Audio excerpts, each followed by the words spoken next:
like to welcome you to the first Teaching Toolkit Thursday of 2025. This is a series of conversations that we have once a month where we go through different aspects of our teaching and learning website to highlight some of the work that we do and to bring those resources to life, so to speak, in the conversations. This month, we'll be looking at peer review and assessment.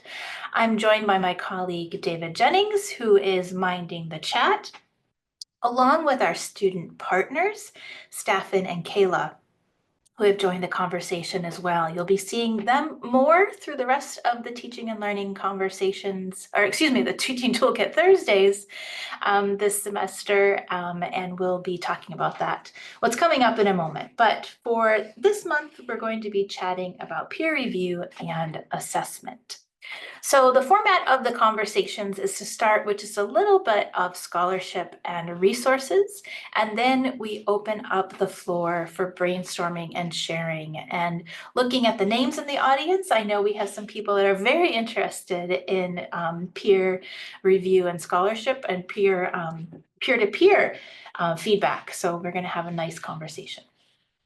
So just as a brief refresher, UCD has 6 approaches to feedback that are outlined for faculty and staff. And one of those approved or shared types of approaches is peer review. So this is something institutionally that is supported as a way of providing feedback to students. Additionally, if you review the, oops, I'm going to pause that for a second. We're not going to watch this video, but we have a nice video that was created not too long ago around how to give constructive and actionable feedback and peer review to students. And the link to that is in the slideshow that we shared earlier. But peer review and group work is also one of the key assessment types used at UCD. So this notion of peer-to-peer feedback is something that is supported institutionally in many different ways, not just through the scaffolding around assessment, but also from a technological perspective. So there are 2 peer-reviewed tools that are supported here at UCD. One is called Peer Scholar, and the other is in pilot, which we'll talk about in a moment. And that one is Feedback Fruits.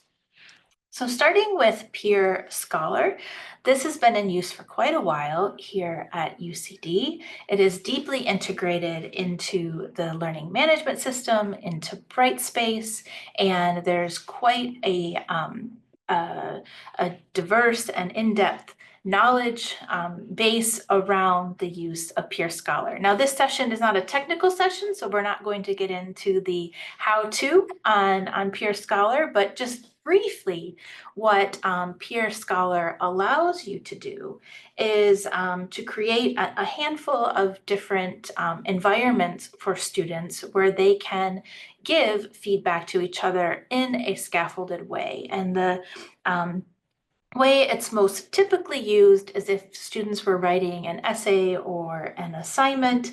They share their work, they're paired with a peer, and through the system, they're able to give scaffolded feedback to each other. And you as the instructor or module coordinator can look in that feedback and further the feedback, assess the feedback, and they can use that in an iterative way to further their ideas and their assignments.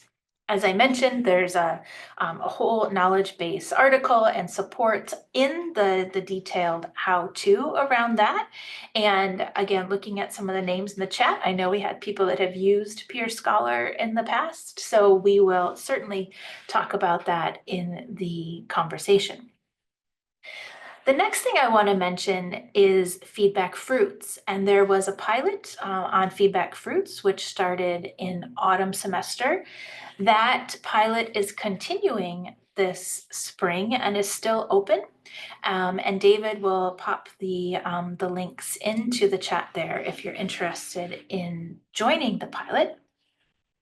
And Feedback Fruits is another technology tool that enables this type of peer review. And there are two types that we are piloting in this instance that we have. One is peer review by individuals, and the other is to scaffold group work as well. So there are many different tools out there for doing this. These are the two that UCD is looking at and that we have access to in order to share with each other. So moving beyond the tools themselves, there's a growing body of scholarship on peer review tools. And the one that I would like to highlight here is a really nice study around a meta-analysis, if you will, around peer review and assessment. And you can, I'll bring that one up on the screen here. And this one, if you're looking for some of the justification and use cases around the use of peer assessment, this would be one of the articles that I would go to, not only for the research they're sharing themselves, but if you follow the rabbit trail of the references in this piece, you'll find a wealth of information. So if this is something that you're already using in your practice and you're thinking of maybe writing up for a case study or talking about further, this article would be a great one for grounding some of the work that you're doing and supporting that work around peer review and assessment. The other articles that I'm sharing here are ones that are either individual use cases from modules or for classes, or other reflections kind of broadly on the peer review process. But that meta-analysis in particular, as I mentioned, goes beyond just reflection and is really looking at it from a research-based perspective in terms of supporting the use of peer review tools. And you'll see in that article as well that there is a critical take on this as well. It's not going to solve all the problems in the world. It's not necessarily going to reduce everyone's workload, and there are some instances where it works better than others, but overall it is showing sort of a supportive and research-based approach to including peer review.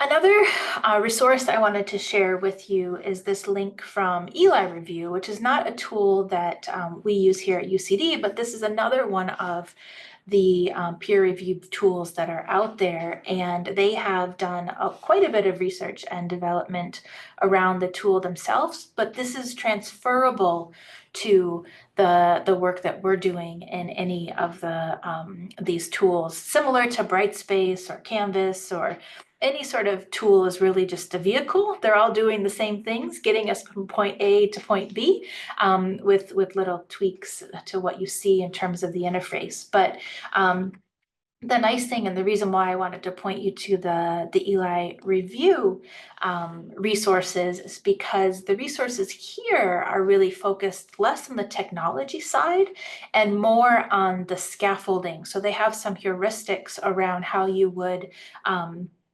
introduce peer review to your students and how you can scaffold them in a way with giving the feedback itself. So hopefully you'll find that piece useful. And additionally, just showing for those that are interested in the scholarly side of things, there's a hack that you can use with Google Scholar if you're looking specifically, let's say, for feedback fruits research. And you won't find much usually on specific tools, but what you can do is once you do find an article that is interesting, you can look for related articles on that. So that's another way of sort of looking for those supports if you're looking for very, very specific use cases for your own discipline. So before we move on to the conversation piece, our next session will be focused on responding constructively to student feedback, and we will have our students as partners co-leading that conversation along with David. So make sure to mark that on your calendar as well.